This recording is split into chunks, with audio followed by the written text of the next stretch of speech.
Well, I would like to go back to the very beginning and to St. Paul, who said, "We hold this treasure in earthen vessels." Now, what's the treasure? The treasure is Christ, risen from the dead, whom Paul was announcing. But Paul, from the very beginning of the church, knew that that treasure was in very fragile, corruptible vessels, meaning people like us, meaning human beings. Go back now to 1 Corinthians, go back to Romans, go back to Philippians, go back to the early letters of Paul.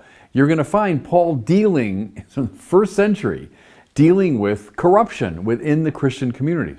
Those long lists of misbehaviors that Paul often have. Well, why does he mention all those? Unless they were somehow present in the life of those early Christian communities. Were they divided? That's a major motif in Paul. My point is, from the earliest days, the treasure of Christ, risen from the dead, has been in very fragile vessels. Now, walk through church history. Something I do in the book is I reference Monsignor Charles Meyer, who was teacher of generations of Chicago priests. I had him as a student, and he would teach church history, and he kind of took a certain delight, I think, in sharing with us a lot of the corruption of priests and bishops and popes over the ages. And I think a lot of us originally were kind of scandalized by this, but I think really it was a kind of immunization. It immunized me against this view that, the church has to be just pristine across the centuries. No, it's been marked by corruption at almost every stage of its life.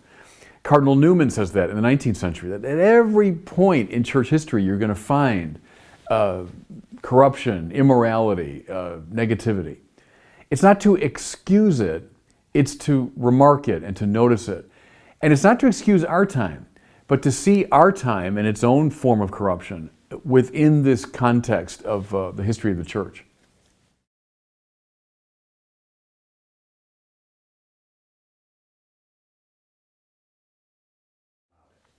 One of the most interesting examples from church history is St. Peter Damian from the 11th century. Peter Damian, who was a hermit and then kind of a monastic founder, kind of a spiritual wisdom figure at the time.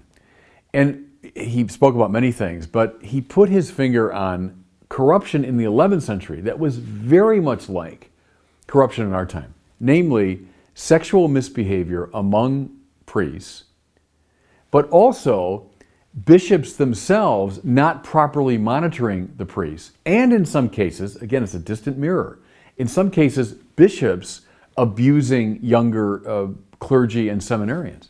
So 11th century, St. Peter Damian raises his voice in eloquent and very clear protest against these behaviors.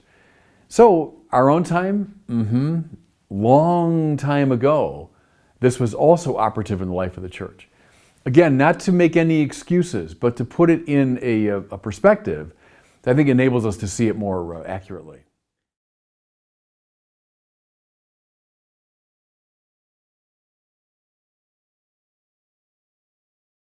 Well, I would say one of the surest signs that the church is guided by the Holy Spirit, that the church has Christ at its heart, is the fact that it has survived for 20 centuries, despite massive corruption on the part of church people and church leaders.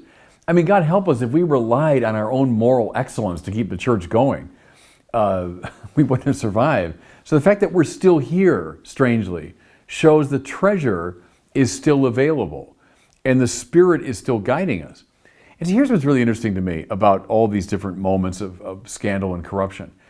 It's usually at those times when the great reforming movements arise, when figures like Benedict of Nursia and Francis of Assisi and St. Dominic, Ignatius of Loyola, the great reforming figures have emerged precisely during times of corruption, often corruption at high levels and among the clergy. I would read that as the movement of the Holy Spirit, right? The mysterium iniquitatis, we call it, the mystery of evil. Why does God permit evil? That's another grand question. But that God intervenes to repair his church, and he uses the great saints to do it. But that's the sign that we're guided by the Spirit, the fact that we're still here despite the corruption.